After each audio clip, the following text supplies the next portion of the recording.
Olá, aqui o Soberania em Debate, um programa do movimento SOS Brasil Soberano, dos sindicatos e engenheiros do estado do Rio de Janeiro.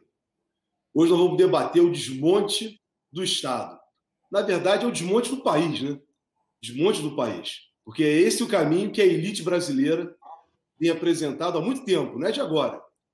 Podemos dizer que, a partir da nova República, com a Constituição de 1988, os governos neoliberais de Fernando Collor e de Fernando Henrique Cardoso simplesmente impuseram reformas administrativas e fiscais, como a lei de reforma fiscal, que traz consequências duríssimas para o Brasil, sem falar nas entregas feitas pelas privatizações.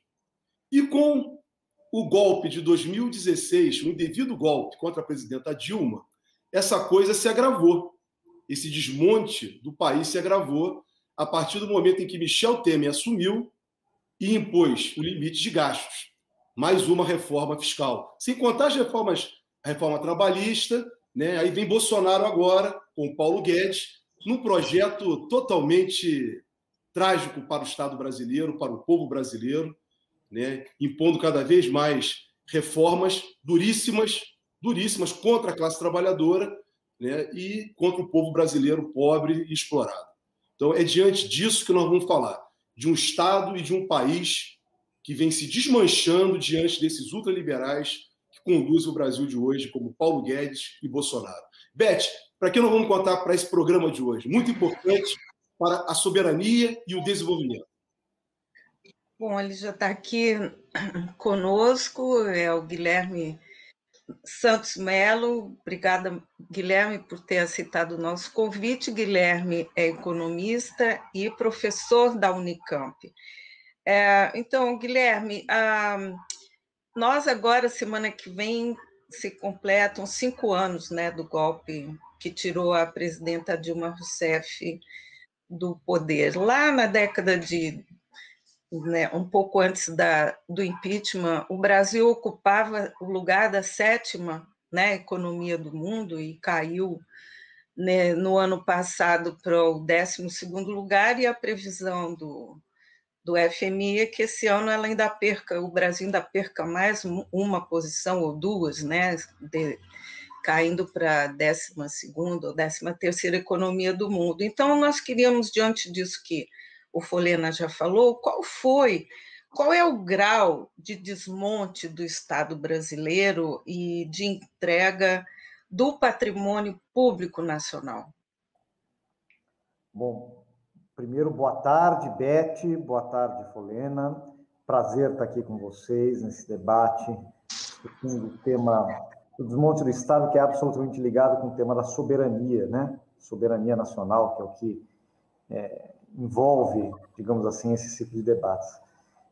Veja, Beth, eu acho que o tamanho do prejuízo é grande, Vamos recordar um pouco.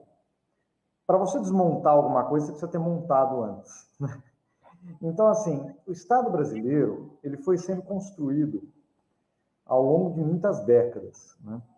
Até 1930, digamos assim, o Brasil tinha um Estado muito enfraquecido, e uma economia basicamente agrária exportadora, era o que nós chamamos, era uma grande fazenda, com as suas... Não tinha mais capitanias hereditárias, mas a lógica social ainda era a lógica das grandes aristocracias rurais, regionais, etc. Isso começa a mudar a partir da década de 30, no governo Vargas, industrialização, urbanização. E essa mudança, ela tem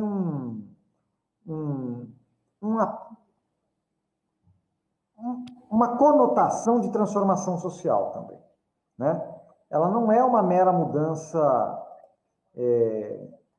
econômica, Ela forma grupos sociais. Por exemplo, o operário, a classe média urbana, começam a ser atores importantes. E o Estado brasileiro começa a se transformar, seja para promover essa mudança, que nós chamamos do Estado desenvolvimentista, é o Estado que promove as transformações, que promove o desenvolvimento, seja também para se adequar a essa nova estrutura social que não é mais dominada por uma aristocracia rural, simplesmente, mas sim por classes, tanto a burguesia quanto a classe trabalhadora urbana. Essa transformação do Estado tem várias etapas, né? Nós podemos dizer assim, você tem uma primeira etapa, né, que vai até início da década de 50. Aí, a partir do segundo governo Vargas, e principalmente do governo JK, há uma aceleração muito grande do processo de industrialização, urbanização e desenvolvimento. Quer dizer, você começa a entrar numa fase do que nós chamamos de uma certa autonomia do investimento, do Estado, né? Ele começa a tomar, o investimento começa a tomar a frente da demanda, quer dizer, você começa, antes mesmo de existir a demanda, você já faz um bloco de investimentos, que alguns autores chamam de autonomização do capital. E o Estado tem um papel central nisso, lembrando aí que a gente está falando aqui, por exemplo, do governo JK, o plano de metas, né? Toda a parte de infraestrutura sendo construída, mas não só estrutura física, mas também estrutura, de novo assim, cultural, é a época do cinema novo, da bossa nova, né? O Tom Jobim costumava falar que a gente teve que inventar o Brasil, né? E é isso, teve que inventar um país novo, que era bastante diferente daquele pré-30. Em 1964, você tem uma ruptura com essa construção, com o golpe militar. A gente tem que chamar, não é movimento de 64, não é revolução de 64, é golpe de 64, é um golpe militar. É bom chamar as coisas pelo nome, porque senão pode gerar uma enorme confusão. O golpe de 64, veja, olha que curioso, ele não foi um golpe para destruir o Estado desenvolvimentista. Até porque os militares, em particular, a partir depois lá de 67, 68, no Milagre, depois no segundo PND, usam e abusam do Estado desenvolvimentista para promover os seus projetos. Ele é um golpe para promover um desenvolvimentismo excludente, onde o trabalhador não tinha vez, não tinha voz, né? Não tinha voto, porque se votava, mas, na verdade, a definição política do país era toda feita pelo regime militar, e você esmagou os salários ao esmagar os sindicatos, né? Então, ele é uma espécie de desenvolvimentismo, mas é excludente. E olha que curioso, é nesse momento em que você tem o maior aumento de carga tributária da história do Brasil, é no governo militar. Sai mais ou menos de 17% para 25% a carga tributária naquele momento. Por quê? Porque eles queriam um Estado mais forte e mais robusto para promover o desenvolvimento excludente, concentrador, né? A pobreza segue, as desigualdades seguem, não só desigualdades de renda, desigualdades regionais enormes, né? Mas não deixa de ser um período de grande crescimento e desenvolvimento, do ponto de vista da estrutura produtiva, por exemplo. Isso acaba em crise na década de 80, porque o padrão de financiamento desse projeto entra em crise, com crise da dívida externa, aumento dos juros nos Estados Unidos, aumento do preço do petróleo, né? E aí, a década de 80 é aquela década de interregno, que você abandonou a estratégia do desenvolvimentista, mas você ainda não tem uma nova, você está tentando lidar com os escombros, digamos assim, né? E você tem esse marco que o Jorge citou, que é a Constituição de 88. A Constituição de 88 é um marco muito importante, porque ela aponta para a construção de uma sociedade, portanto, de um Estado, que, além de desenvolvimentista, includente, ou seja, inclusivo, né? Ou seja, é um Estado que assume as suas obrigações, inclusive obrigações sociais, para com a população. É isso que está previsto na Constituição de 88. Um pouco na contramão do mundo, porque o mundo estava entrando no neoliberalismo, quer dizer, os países desenvolvidos já tinham entrado com a Thatcher, com Reagan, né? Aqui na América Latina, o Pinochet já já estava fazendo as suas, né? Mas a gente aprovou uma Constituição que tem um espírito social-democrata, né? Inspirada um pouco na experiência europeia do pós-guerra, de construção do Sistema Único de Saúde, de um sistema de educação público, do sistema de segurança público, os direitos sociais, a previdência, na verdade, a seguridade social ampla, que antes, gente, para você ter direito à saúde, por exemplo, você tinha que estar empregado, o desempregado não tinha acesso. Então, o SUS, que é o que a gente hoje vê na pandemia tão importante, foi uma construção da Constituição de 88. Só que, como eu falei, estava um pouco deslocada da tendência do seu tempo. E aí, a década de 90, o Jorge já falou, é dominada pelos governos neoliberais. O que os governos neoliberais, primeiro Collor, depois o governo Fernando Henrique, até 2002? Primeiro, eles tentam criar mecanismos de limitar as demandas sociais, quer dizer, limitar a capacidade do Estado de atender as demandas sociais. Como? Privatização, terceirização, limitações fiscais, quer dizer, impedir que o governo gaste com as demandas sociais, através de regras, né? E criando um discurso de que as demandas sociais, que já desde o início da Constituição havia, que as demandas sociais não caberiam no orçamento. Ó, não dá. Vocês aprovaram uma Constituição muito bonita, mas não dá para fazer, então a gente não vai fazer, né?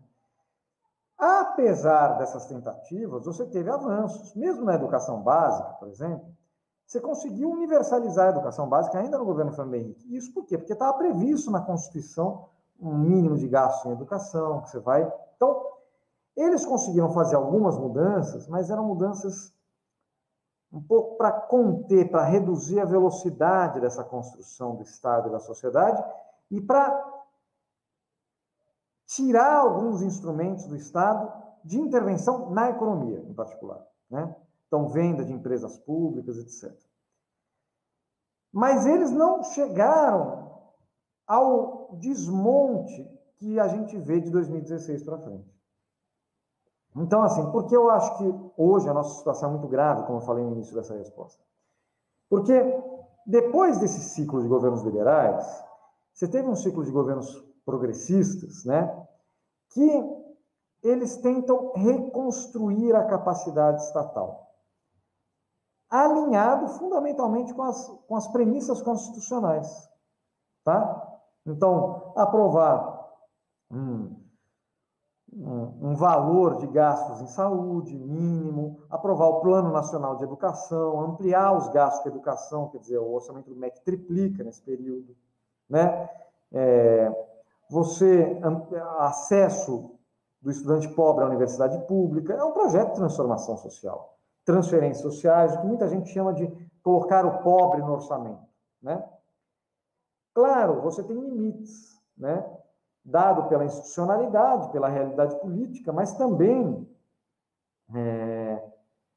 dado pelo próprio consenso que existe a respeito das possibilidades de construção do Estado, né? Mas você tem uma série de avanços, tanto no campo social quanto no campo econômico. A Petrobras era uma pequena empresa de petróleo internacionalmente, virou uma gigante, é uma das principais empresas de petróleo do mundo. Você tem várias empresas, quer dizer, brasileiras que viram líderes globais. Então, você vai construindo, a partir da ação do Estado, uma inserção na economia global, mas não só, também uma dinâmica social nacional, né, que vai fortalecendo o que nós podemos chamar de soberania nacional. Por quê? O que é soberania nacional? A soberania tem tudo a ver com autonomia. Um país soberano é um país que dispõe de autonomia para decidir a sua forma de organização política, as políticas de desenvolvimento que ele adota, né? Que tem autonomia para se financiar, ou seja, não depende do financiamento externo. E vamos lembrar que, historicamente, o Brasil sempre foi muito dependente do financiamento externo, tanto que o Brasil tem seguidas crises de dívida externa, como foi na década de 80, mas também como foi durante os governos Fernando Henrique. 99 o país quebra, 2001 vai de novo para a FMI, 2002. Então, quer dizer, você superar a dependência de capitais externos ao acumular 370 bilhões de dólares em reservas, é uma forma de conquistar e fortalecer a sua soberania, a sua autonomia. A autonomia não quer dizer que você pode fazer qualquer coisa, né? Você eu sou uma pessoa autônoma, então posso matar quem eu quiser. Não. A autonomia é assim, você tem um espaço de exercício de liberdade. Claro, você vive em sociedade. No caso, um país, ele vive numa comunidade internacional. Então, a autonomia não é poder fazer o que quiser, mas é ganhar graus de liberdade para promover, através dos desejos e dos objetivos da sua nação e da sua população, as políticas que você acredita serem as mais corretas.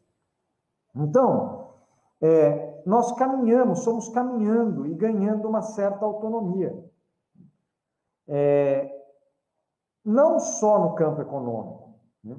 Eu diria até no campo político, né? Você tem uma consolidação do processo democrático nesse momento. Lembremos que o presidente Lula, no primeiro mandato, no segundo mandato, ele acaba com uma aprovação de 80%. Em outros países da América Latina, isso acabou virando uma vontade compreensível dos presidentes de tentar alterar a Constituição para se reeleger. Sabe quem fez isso no Brasil? Fernando Henrique. Fernando Henrique alterou a Constituição, né, que proibia a reeleição, e aprovou a emenda da Constituição, uma aprovação sob suspeita de compra de votos, aquela história toda, não sei se alguém se lembra, para poder se reeleger. O presidente Lula não fez isso. Ele tinha maioria no Congresso e maioria na sociedade para fazer, mas não fez. O que fortaleceu a democracia. Primeiro, por respeitar as regras do jogo e apontar, olha, nós concordamos com a estrutura. Segundo, por eleger uma mulher presidente da República, né? Então, você foi ganhando autonomia econômica, você foi ganhando autonomia política, quer dizer, a democracia começa a se consolidar, parece que estava todo mundo concordando com aquele regime. Claro, você sempre tem que melhorar, né? Fazer uma reforma, melhorar o sistema eleitoral, sempre tem que melhorar. Mas, em grandes linhas, parecia que você ia caminhando no sentido de um desenvolvimento com inclusão social, diferente do período militar. Então, você tinha crescimento, você tinha aumento do emprego, você tinha aumento da formalização do emprego, você tinha ascensão social, quer dizer, uma redução enorme da pobreza, da miséria, a gente sai do mapa da fome, que é uma coisa histórica no Brasil, o Brasil sempre esteve no mapa da fome, né? Você acumula reservas internacionais, fica menos dependente do exterior, e com isso você ganha um protagonismo internacional que o Brasil nunca teve, né? Todas as decisões importantes na diplomacia internacional começam a passar pelo Brasil, inclusive acordos, por exemplo, o acordo com o Irã, que o Lula chegou a fechar, é verdade que os Estados Unidos não aceitou, mas o fato do Brasil ser o articulador e o mediador de acordos desse tipo mostra como a gente começou a ganhar protagonismo internacional. Quando isso começa a ser corroído? Eu acho que é já antes mesmo do golpe. Em 2014, quando a presidenta Dilma é reeleita e o seu adversário, que até então era de um partido que vinha respeitando o processo democrático, adota uma postura de recusar, rejeitar o resultado e imediatamente pedir um impeachment, com o apoio de uma parte importante da imprensa, da mídia brasileira, da mídia corporativa brasileira. Quando isso acontece, nós começamos a abrir mão da nossa soberania no sentido de autonomia da maioria da população de definir o seu rumo. Por quê? Porque aí nós começamos a ser alvo também de ataques geopolíticos internacionais. E isso hoje em dia já está comprovado. Tanto o grampo que fizeram na presidenta Dilma, as investigações, quer dizer, que também eram grampeadas, também era roubo de informações que o governo americano fez da Petrobras. E depois a Lava Jato, que hoje já está demonstrado que ela tinha relações umbilicais com o Departamento de Estado americano. Então, você já começa a ver, antes do golpe, antes de se consolidar o golpe em 2016, um movimento de perda de soberania nacional. Os interesses externos e os interesses que não eram majoritários no Brasil, porque tinham perdido as eleições, começam a se articular para derrubar um governo legitimamente eleito e impor à população uma nova agenda de política e uma nova agenda econômica, né? Isso está muito claro, inclusive, nas declarações do Temer, logo depois do golpe, quando ele fala, não, a Dilma não foi caçada por causa de pedaladas. Isso foi a desculpa que arranjaram. Ela foi caçada porque ela não aceitou adotar a tal da ponte para o futuro, que era a agenda neoliberal que tinha sido derrotada na eleição em 2014. Então, você começa a perder a soberania nesse momento, né? Porque os rumos da política nacional começam a ser profundamente influenciados por interesses alheios à maioria do povo brasileiro, inclusive interesses estrangeiros, de desmonte. Porque, veja, um país em ascensão incomoda, entendeu? Ele começa a disputar mercados, e ele começa a ter uma valorização das suas empresas, que começam a ser alvo das grandes empresas internacionais, querendo comprar para eliminar a concorrência por um lado e para ampliar o seu espaço de domínio por outro. Então, a gente começa a abrir mão da soberania, e aí, obviamente, a coisa se complica muito, se piora muito com o golpe, que o golpe é a consolidação desse risco à soberania política e da entrega do ponto de vista da economia, né? Porque a promessa é o seguinte, vamos desmontar o Estado, para que o Estado não tenha mais a capacidade de coordenar o processo de desenvolvimento como ele havia feito nas décadas anteriores. E você volta a ter uma visão que, em algumas coisas, lembra a visão da ditadura militar, que é a seguinte, vamos privilegiar o capital em detrimento do trabalho, do trabalhador.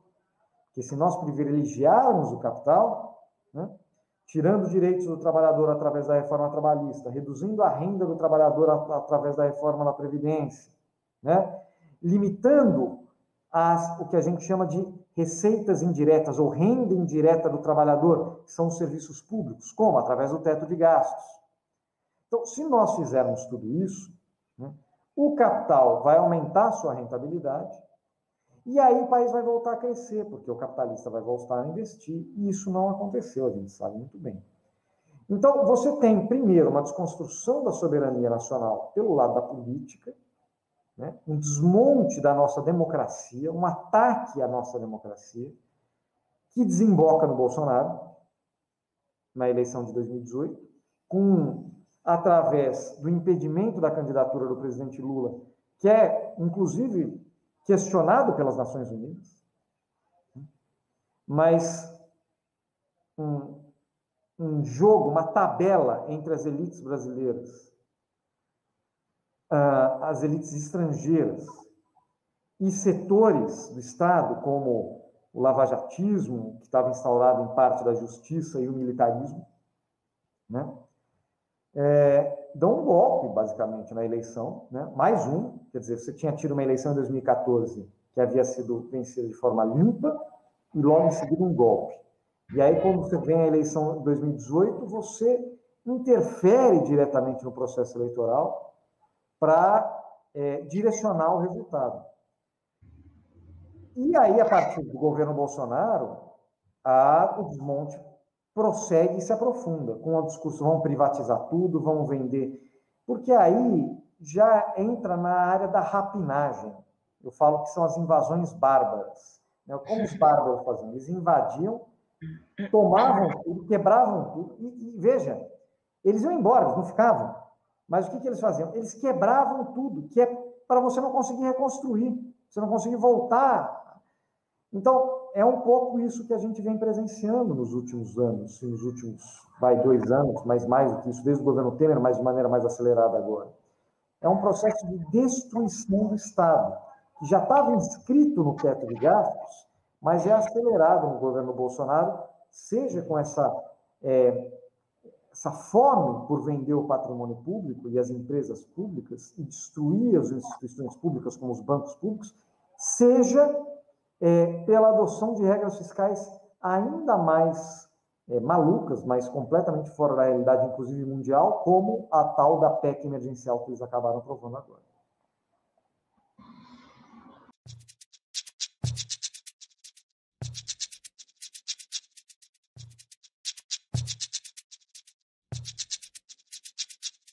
Então, como você vê esse processo de desindustrialização do Brasil? O que a classe dominante brasileira escolheu de mal para ela?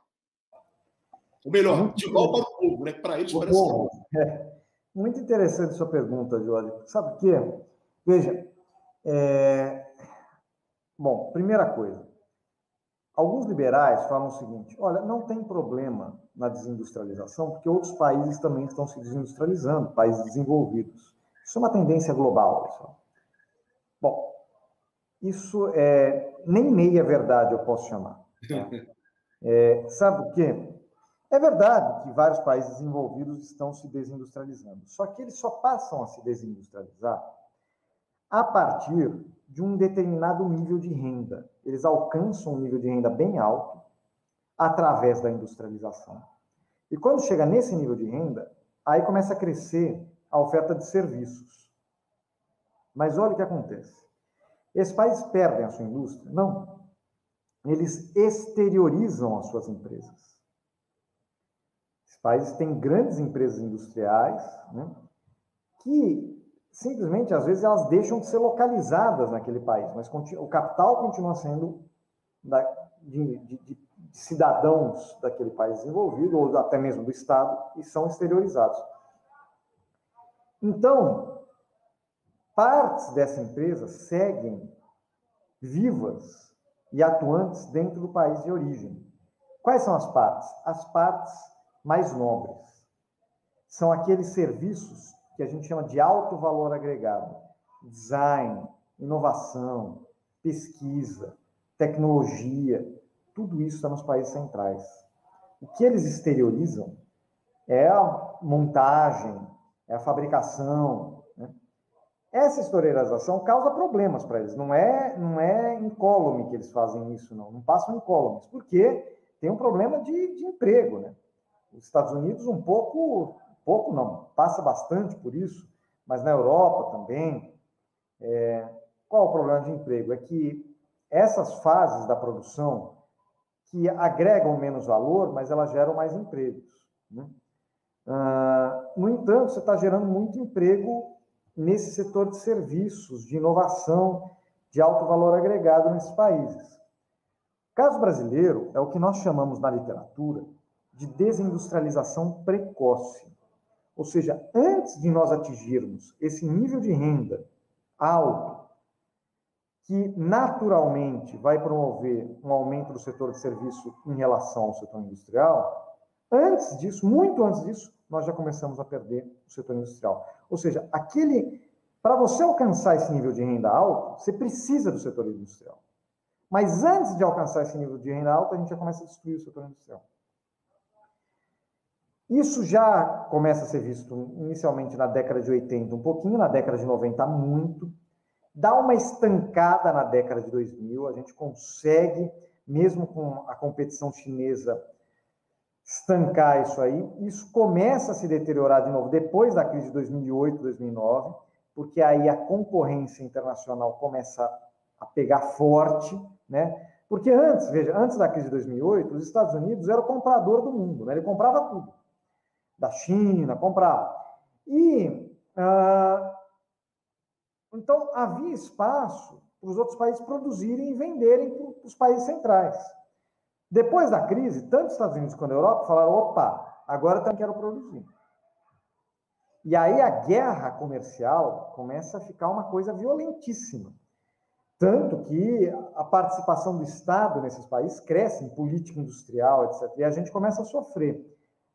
Desde 2015, 2016, isso piora muito. Com golpe, isso piora muito. Porque, veja, o golpe, eu falo um golpe em 2016, mas eu já considero que a partir do final de 2014 você já está no processo do golpe. A partir do momento que o candidato não aceita o resultado eleitoral e com o apoio de uma boa parte da imprensa e do judiciário, começa um processo de impeachment de um governo que nem tinha assumido o direito, você já está no processo de golpe. Porque é a mesma coisa falar, o golpe militar de 64 foi em 1º de abril. Eu gosto de falar 1º de abril, tem gente que fala que é o último dia de março, mas para mim, primeiro se consolida em 1º de abril. Mas é óbvio que antes disso, o golpe já estava em marcha. Né? E o governo já estava super instabilizado. Quer dizer, não tinha estabilidade para governar o João Goulart. E a mesma coisa aconteceu com a Dilma. Né? E um ponto central dessa história é a seguinte. Os governos do PT, eles foram sustentados, do ponto de vista da burguesia, por o que o Armando Boito e alguns pesquisadores chamam de um bloco neodesenvolvimentista, tá? Que envolvia uma série de empresários da construção civil, de algumas grandes empresas de produção para o mercado interno, né? Por quê? Porque o grande negócio desses governos era fortalecer o mercado interno, garantir renda e crédito para a população e, aumentando o mercado interno, garantir oportunidades de negócio para os empresários. Então, também era bom para os empresários que a economia crescia. A partir do momento em que desacelerou o crescimento econômico, e depois, quando a Lava Jato começa a mirar exatamente os setores, que eram setores que lideravam a frente neodesenvolvimentista, setor de construção civil, setor de petróleo e gás, né? O setor naval, que derivou da Petrobras, né?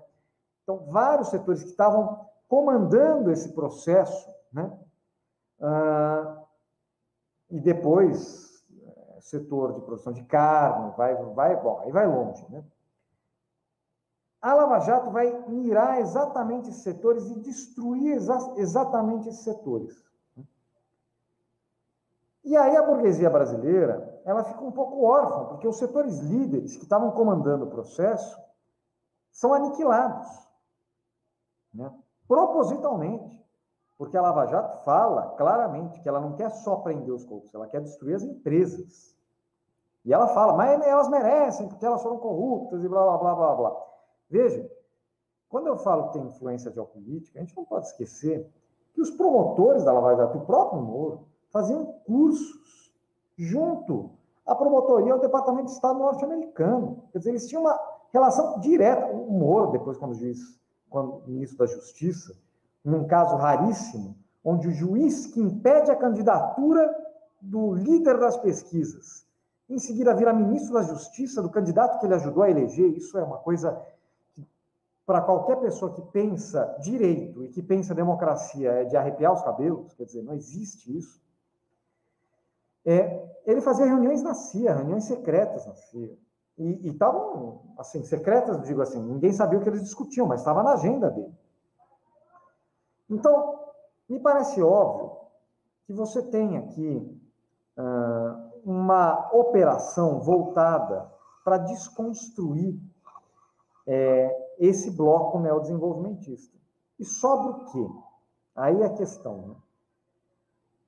Vários setores industriais dependiam da dinâmica desse bloco neodesenvolvimentista. O setor, por exemplo, de produção de máquinas e equipamentos, de produção de automóveis, de produção de caminhões, dependia desses setores. Então, quando quebra um, quebra em sequência vários outros setores aqui embaixo. Não é só a Petrobras, é todos os fornecedores, os serviços que ela contratava, todo mundo, né? E aí sobra o quê? Sobra uma burguesia, que é uma burguesia praticamente extrativista, tá? E aí, em todos os sentidos, você tem, desde o grande agronegócio, né? Mas também você tem o extrativismo mais primitivo. Não se esqueça que o Bolsonaro foi eleito com discurso e com apoio, por exemplo, dos grileiros, dos poceiros, dos madeireiros, dos garimpeiros, né? Que, com a promessa do quê? Eu vou deixar vocês fazerem, eu vou deixar vocês colocarem fogo na mata, vocês cortarem as árvores, bom, é isso. É esse tipo de coisa, né, que conformou um novo bloco no poder. Não é mais o bloco neodesenvolvimentista. Eu chamo do bloco neocolonial. Né? Quando o Brasil era colônia, era isso, era o extrativismo. Você extraía da terra da forma mais bruta possível para ganhar dinheiro. E eu digo mais, você extraía da terra e extraía do escravo, porque extraía do trabalhador. Né? E é mais ou menos a mesma estratégia. Por isso que é neocolonial, porque você extrai da terra através das queimadas, mas extrai do trabalhador, tirando todos os direitos trabalhistas, precarizando, reduzindo o salário. Né? Em linguagem marxista, alguém poderia dizer o seguinte: a burguesia brasileira desistiu de ganhar competitividade e extrair o que a gente chama de mais-valia relativa, que é aquele lucro que você tem ao produzir inovações, melhorar as técnicas de produção, certo? Isso os países desenvolvidos fazem. Nós voltamos para o reino da mais-valia absoluta. O que é a mais-valia absoluta? É extrair mais valor, extrair lucro, através da exploração mais brutal do trabalho. Aumento da jornada, né? Redução do salário, dos direitos. Então, esse desmonte que a gente vê, ele é um projeto de um grupo da burguesia que inclui setores do mercado financeiro, que não estão nem aí para o desenvolvimento nacional, que enxergaram como mais rentável a estratégia neocolonial diante do desmonte da estratégia do bloco neodesenvolvimentista. Só que o problema é o seguinte: isso não se sustenta ao longo do tempo. Tamanho do desemprego, tamanho da devastação ambiental, tamanho da pobreza, o tamanho da fome, começam a gerar incômodos, tanto do ponto de vista da população, evidentemente, que não é incômodo, aí é desespero, mas mesmo do ponto de vista da burguesia. E aí você começa a ver fissuras nesse bloco no poder. Claro, os garimpeiros, os madeireiros, os grileiros, os devastadores, mesmo o grande agronegócio, seguem com o Bolsonaro. Mas uma parte da indústria já está falando: opa, assim eu não consigo sobreviver. Né?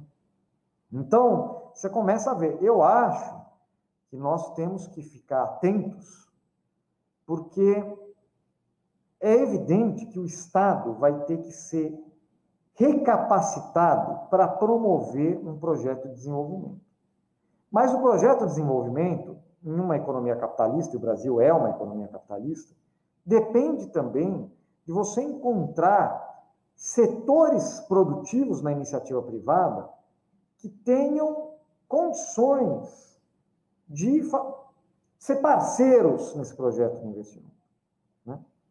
Eu aposto muito, gente, em setores que vão estar ligados, por exemplo, à transição ecológica, às novas tecnologias verdes, em setores que também vão estar juntos conosco na questão do fornecimento de bens e serviços para nós conseguirmos completar missões sociais, como, por exemplo, a ampliação do saneamento, a melhoria da qualidade da saúde, da educação, né? Eu aposto muito nessa estratégia, porque existem setores... Claro, não é o velho da van que vai fazer isso, né? Mas existem pequenos, médios empresários que estão com essa pegada e que podem nos ajudar. Então, nós temos que recapacitar o Estado, reconstruir as capacidades do Estado de coordenar, de induzir o desenvolvimento e de promover um projeto que integre inclusão social com sustentabilidade ambiental, né? Mas também construir isso juntamente com uma classe empresarial que esteja disposta a reconstruir o país e não a colocar fogo na floresta. Essa era, assim, você faz parte de um grupo de intelectuais e de economistas que estão trabalhando num projeto, em propostas alternativas para um futuro transformador para o Brasil. Você podia dividir com a gente quais seriam as formas de você retomar, você já começou a falar, mas como é que seria para mudar as condições atuais da economia, beneficiando principalmente quem mais precisa, né, na economia, que são os fragilizados, mas reconstruindo depois dessa terra arrasada, não só por causa da crise sanitária, mas da crise financeira e da crise social, que é a herança desse governo que está aí. Olha, Beth, eu acho que a primeira coisa que um país precisa fazer, uma nação soberana precisa fazer, saber o que ela quer dela mesma. Eu falo assim, quando você vai numa mesa de negociação e você não sabe o que você quer, você já perdeu. O cara vai te rapar tudo, porque ele sabe o que ele quer, ele sabe qual é o objetivo dele. O que nós queremos? Eu acho que o que nós queremos está escrito na Constituição. A Constituição de 88 é muito clara sobre o que a sociedade deseja para si mesma. Ela deseja uma nação onde a questão da equidade seja uma questão fundamental, onde os direitos e a pluralidade sejam respeitados, né? E uma nação que se desenvolva, mas não só para garantir lucro para alguns, mas para garantir uma melhoria da qualidade de vida para todos. Como é que você vai construir essa sociedade? Bom, durante os governos do PT, você teve que muita gente chamou, né, de uma estratégia, um estilo de desenvolvimento distributivista. É a ideia, como eu falei já, de distribuir renda para fortalecer o mercado interno e aí promover os investimentos e o crescimento na onda do fortalecimento do mercado interno. E isso foi muito bem sucedido até certo ponto. Eu acho que é uma experiência que nós devemos nos debruçar e pegar tudo que veio de bom dela. Claro, que o que deu errado a gente tem que aprender também. Mas agora, dada inclusive a urgência climática, a urgência ambiental e o grau de degradação social que nós estamos, né, eu acho que é muito importante nós pensarmos em um novo estilo de desenvolvimento, uma coisa nova para oferecer para a sociedade. E o que nós estamos elaborando é a ideia de um estilo de desenvolvimento orientado por missões sociais e missões ambientais. Então, o que são missões? Então, o homem, por exemplo, os Estados Unidos, por exemplo, na década de 60, 50, 60, decidiu que ia colocar um homem na Lua, por causa da corrida espacial, não sei o quê. Eles colocaram isso como uma missão. 10 anos depois, eles colocaram o homem na Lua. E no meio desse caminho, eles desenvolveram uma série de tecnologias e inovações que se espraiaram para toda e geraram ganhos de produtividade, etc. A missão do Brasil não é colocar o homem na Lua. A missão do Brasil é colocar um prato de comida na frente de cada cidadão brasileiro. É garantir moradia digna, é garantir educação de qualidade, garantir acesso à saúde, é garantir saneamento, é garantir segurança pública, acesso à cultura, bens culturais, transporte público de qualidade. Veja, cada um desses temas é uma avenida enorme de desenvolvimento. Vamos pegar o exemplo mais clássico, que agora apareceu na pandemia, o complexo industrial e produtivo da saúde, né? A saúde envolve produção de medicamentos, portanto, indústria farmacêutica. A indústria farmacêutica precisa de insumos, portanto, envolve a indústria química, né? Você tem toda a produção de insumos, que envolve várias indústrias, desde insumos de vestimento, de máscara, até insumos médicos mais sofisticados, equipamentos, a construção de hospitais. Então, veja quanta coisa está envolvida, além dos profissionais da saúde, né? Seja desde o agente comunitário, da enfermeira, até o médico cirurgião. Então, nós estamos falando aqui de um setor que tem um potencial de desenvolver novas tecnologias, de empregar pessoas e de transformar todo esse investimento público em tecnologias, em pessoas, em equipamentos, etc., em empregos no setor privado, porque as empresas privadas vão produzir para fornecer para o SUS, já produzem, mas mais do que isso, em serviços para a população, que vão melhorar a qualidade de vida da população. O mesmo vale para o saneamento, o mesmo vale para a educação, o mesmo vale para o transporte público. Então, nós temos que estabelecer quais são as missões que nós teremos na saúde, na educação, no transporte, no combate à fome e na questão ambiental. Quais são as missões? Zerar o desmatamento? Como é que a gente vai fazer isso? Quais tecnologias a gente vai utilizar? Quantas pessoas a gente vai empregar para isso? Quais são a sustentação que a gente vai dar para a população que vive na floresta para que ela nos ajude a preservar a floresta? Bom, veja, tem uma série de medidas, cada missão tem uma série de medidas em volta e que, com um potencial enorme de desenvolvimento e de inovação. A partir dessas missões, você tem que começar a planejar para o Brasil o que nós chamamos das transições. Por exemplo, uma transição energética. Olha o problema de energia que a gente está tendo. A gente precisa aumentar a oferta de energia. Para isso, a gente precisa de projetos de geração de energia sustentável. Não é mais a gás, a carvão, né? E se está limitado do ponto de vista hidráulico, que realmente tem um limite, isso tem impacto ambiental, temos que pensar em energia eólica, energia solar, energia das marés, como é que a gente vai usar as universidades para promover inovações, para nos ajudar nesse desafio da transição energética, que dialoga com uma segunda transição, que é a transição ecológica, né? Nós temos que reduzir o nosso impacto ambiental, então fontes de energia limpa, né? Que vai dialogar, por exemplo, com uma missão de transporte urbano, para você produzir ônibus elétricos, sustentáveis, né? Metrô, que é uma coisa que não polui. Então, reduzir a utilização de automóveis. Então, quer dizer, veja como tudo vai se encaixando. E você tem também outras, pelo menos duas transições que eu diria fundamentais. Uma, a transição digital. A gente não vai conseguir fazer tudo isso com tecnologia do século XX. A gente vai precisar de tecnologia do século XXI. E uma das coisas da soberania é você dominar a tecnologia. Você ter acesso e controle, domínio e produção da tecnologia.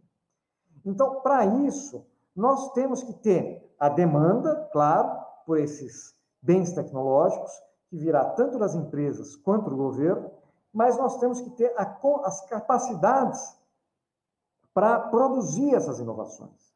Então, o investimento em ciência e tecnologia é fundamental. E a transição digital só vai vir em uma economia industrializada, sofisticada, com serviços sofisticados. Não vai vir em uma economia agroexportadora madeireira. Aí não precisa de inovação, aí você precisa de machado, trabalhador ganhando pouco e colocar fogo na floresta. Entendeu? O que contradiz todas o que a gente está falando aqui, as missões ambientais, as missões sociais, né? E a última transição que eu acho que é fundamental a gente pensar é a transição para a equidade, né?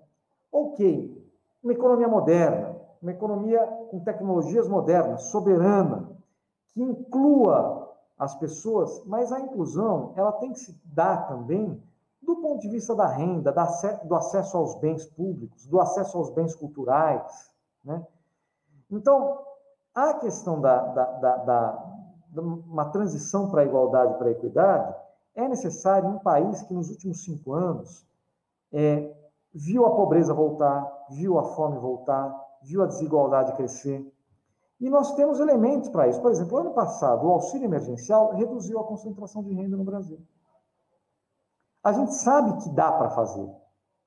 Ah, mas ele aumentou a dívida pública? Ao contrário. Se esperava uma dívida muito maior. Graças ao auxílio, a dívida foi menor. Você vai falar, como? Porque o auxílio foi caríssimo? Porque o auxílio se paga. Porque quando você transferiu esse dinheiro, você fez a economia cair, em vez de cair 10%, ela caiu só 4%. E aí, o que você esperava da relação dívida-PIB no final do ano foi menor do que realmente apareceu. Já tem estudos comprovando isso. Então, nós temos condições de fazer uma transição para a equidade. Agora, para isso ser sustentado, essa transição para a equidade ser sustentada, você tem que mudar a estrutura produtiva do país. Você precisa desenvolver, você precisa mudar a estrutura energética do país, porque para você ter mais indústria, você precisa ter mais energia, só que essa energia tem que ser limpa, tem que dialogar com a transição ecológica. Então, o que nós estamos pensando é esse estilo de desenvolvimento que coaduna missões sociais e missões ambientais, para promover essas transições que nós achamos tão fundamentais para o país que nós queremos ser, que nós não somos hoje, mas queremos ser no futuro. Então, Então, tendo clareza do que nós queremos ser, de onde nós queremos chegar, nós conseguimos desenhar políticas para o momento atual. Vou dar um exemplo muito prático. Está em discussão agora a reforma do imposto de renda. A proposta inicial do governo ainda não era tão ruim, mas o relatório atual é trágico. Por que é trágico? Porque ele reduz a arrecadação de imposto sobre a renda. O que quer dizer que vai ter que ser compensado com o aumento dos impostos sobre consumo, que são exatamente os impostos que impactam o mais pobre. Então, se você está pensando em missões sociais, em uma transição para a equidade, para a igualdade, você não pode piorar o sistema tributário de forma a ele se transformar mais concentrador de renda, mais regressivo. Ao contrário, você tem que fazer uma reforma tributária que a gente está chamando de reforma tributária justa, solidária e sustentável. Porque é uma reforma tributária que pensa em temas que esse pessoal não está pensando, como, por exemplo, a sustentabilidade ambiental. Então, taxar atividades que poluem, né? Taxar terras improdutivas, né? Que basicamente destrói a nossa capacidade de fazer a transição ecológica de maneira adequada e que, obviamente, promovem a especulação imobiliária. A transição. Então, nós, para um modelo, para um estilo de desenvolvimento com inclusão social e sustentabilidade ambiental, nós precisamos de uma proposta de reforma tributária que reduza a tributação sobre o consumo, aumente a tributação sobre grandes rendas. A gente está falando de grandes rendas, não é o cara que ganha 20 mil, 30 mil, não é isso? Grandes rendas, grande patrimônio, tá? E promova a sustentabilidade ambiental. Então, é isso que eu falei. Você sabendo onde você quer chegar, você desenha um estilo de desenvolvimento que vai orientar as políticas públicas e as propostas que você vai fazer. Por que a proposta do governo, do Guedes e do atual parlamento é essa, de reduzir o imposto sobre a renda? Que é uma proposta para poupar o rico, aumentar, digamos assim, poupar uma boa parte do empresariado, tá? Jogar a conta no colo do pobre, concentrar mais renda, e salve-se quem puder. Por quê? Porque o projeto deles é esse, o projeto de nação deles é esse. Eles olham para frente, eles só não vejam uma grande fazenda, com grandes fazendeiros, o povo todo pobre trabalhando, ganhando nada, né? É isso. Nós vemos outra sociedade, por isso que nós temos outro estilo de desenvolvimento e, portanto, outras propostas de políticas públicas. Guilherme, nós estamos chegando, rapaz, passou muito rápido. Infelizmente, nós estamos chegando... Eu falo muito, também tem essa. Não, é importante você... Não, você foi ótimo. Foi ótimo. Nós falamos antes do programa. Ó, fica à vontade, porque você nos deu uma aula, com toda sinceridade. Fico muito feliz. Então, infelizmente, chegamos ao fim. Mas tem um comentário aqui interessante que chegou da Verlene, dizendo assim: Guilherme Melo nos mostra que o Brasil tem jeito. As propostas que apresenta fazem sentido e reacendem nossa esperança. Beth, eu acho que a Verlene terminou como você gosta. Porque a Beth sempre pede que ao final do programa, hoje acabei a mim, infelizmente, porque é sempre a Beth que faz essa parte. Mas pelo desenvolvimento, e acabei a mim. Mas eu acho que sempre pede, olha, vamos deixar uma mensagem de esperança. Eu acho que a Verlene, a nossa internauta, nos deixou aí a mensagem de esperança. Guilherme, as palavras finais para a Beth em seguida poder encerrar o programa. Olha, Jorge, primeiro queria agradecer você, a Beth, o sindicato, a participação aqui, foi muito gostoso. É um tema que eu gosto, que eu me apaixono, por isso que eu falo muito, que eu acho que tem jeito. Se eu não achasse que tem jeito, eu estaria dando as minhas aulas quietinho, sem participar de nada. Eu acho que tem jeito. E eu acho que a gente precisa voltar a encantar a sociedade brasileira, né? Mostrar para a sociedade brasileira que o que está acontecendo nos últimos 5, 6 anos não é o normal do Brasil, não é o destino do Brasil. É uma intercorrência triste, lamentável, uma página infeliz da nossa história, dizia um famoso músico brasileiro, né? E vai passar. Vai passar. Vai passar. Vai passar. E assim que passar, nós estamos preparados para promover um novo projeto de desenvolvimento para esse país que vai ser ainda melhor do que a gente teve no passado, porque a gente aprendeu com os equívocos, os erros que sempre acontecem no passado, e a gente vai tentar, claro, vamos converter novos equívocos. Isso sempre, a vida não é feita só de acertos, mas sabendo o que nós queremos como nação, nós conseguiremos retomar o nosso caminho de desenvolvimento inclusivo e sustentável. Então, agradeço, obrigado, e até a próxima oportunidade. Vai passar mesmo, Guilherme. Beth? Não, assim, agradecer ao Guilherme essa lufada de esperança que ele nos traz e agradecer a todos que nos acompanham aqui hoje nessa conversa, agradecer ao Guilherme mais uma vez e voltamos semana que vem com um novo tema para o nosso eterno objetivo, que é falar sobre soberania, desenvolvimento e democracia popular. E resistência. E resistência. Tchau. Obrigado. Tchau, Guilherme. Tchau a todos. Tchau.